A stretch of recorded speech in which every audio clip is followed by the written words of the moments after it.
So it's kind of rare to have a 26-year-old Pro Bowl running back on your practice squad.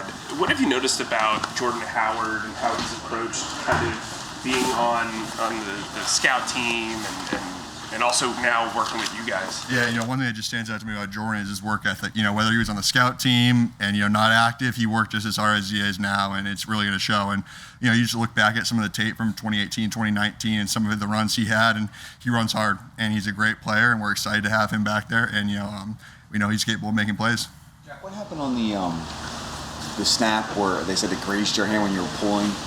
Yeah, I guess, I don't know. To be honest, it was weird. It was like, I guess I was a little too close. I was pulling, so I guess it, nicked my hand. Did you feel it? I didn't feel it until, on the sideline they had said that it might have, it took kind of weird, bounce, kind of spiraled weird way. Kind of just a bizarre play,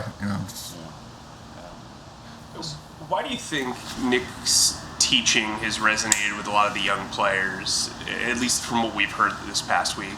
Yeah, one thing that just sticks out, and I think, the young guys as well as the old guys can relate to, is just his passion. And we know, he uses analogies, to help us. And I think that's really important because, different people learn different ways, different people, things resonate with in a different sense. So, I think everyone just buy into what he's saying, no matter what the analogy is. We get the point behind it, and we understand that, it is important, and it's not just cliche, and that, as a team, we really do need to come together and, get this thing going and, start winning some games. How's the game week different for you, having one spot focus on this as opposed to kind of being the swing guy?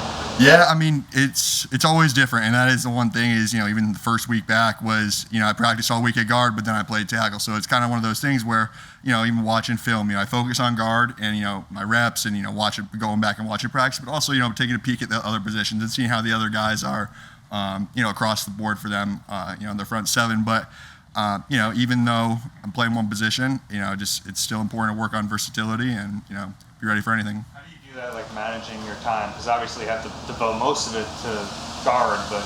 Yeah, especially just kind of still getting the hang of guard and, learning and all that. And it's, I definitely spend most of my time working on guard and, watching guard and watching the interior guys. But, like I said, it's at the same time, it's important to take a look and still, hone in on some of the other skills that, I don't practice as much, when I'm repping at tackle for a week or whatnot.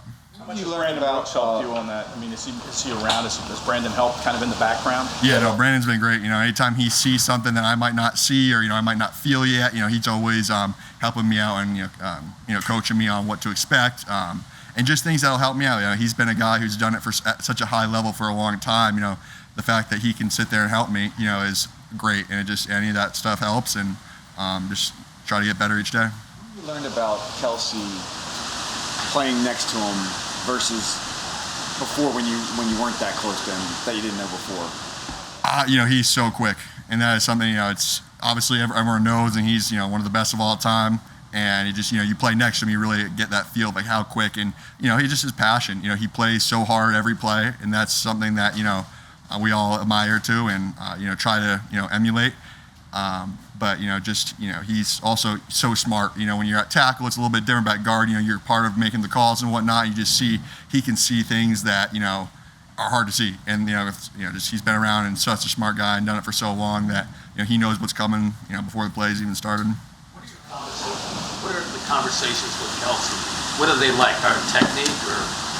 Yeah, a little bit of both. Say I might have taken a wrong angle or something. He'll come up to me and just say, hey, fix this or that or whatever. But there is some schematical stuff too. Hey, expect this because the linebackers are bossed, or hey, the safety's rolling down, so expect a stunt or whatnot. So it kind of goes both ways, both from a scheme standpoint, but also technique, and let me know that hey, just where he's going to be and where I need to mirror my angles and all that.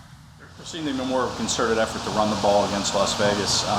As an offensive line, do you kind of relish running the ball and asserting that physicality on the game? Oh, yeah, 100%, because, it really just, it sets the tone. And if we come out there and just say, hey, we're going to run the ball and we're going to, execute, and it's on us. It's, one of the things that you love about running the ball is it's on the guys up front. And that's what we like that. We like the challenge, and, we're going to face good defense on Sunday in Detroit, and we know we have our work cut out, but we know that if we execute and, every guy, does their assignment, then, there's no doubt we can run the ball. But,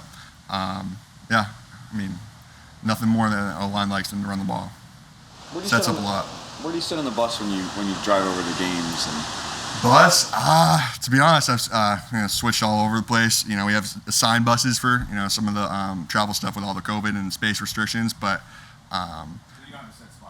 no. But I always try to sit near the O-line guys. Just kind of be with those guys and talk and joke around, kind of keep it light.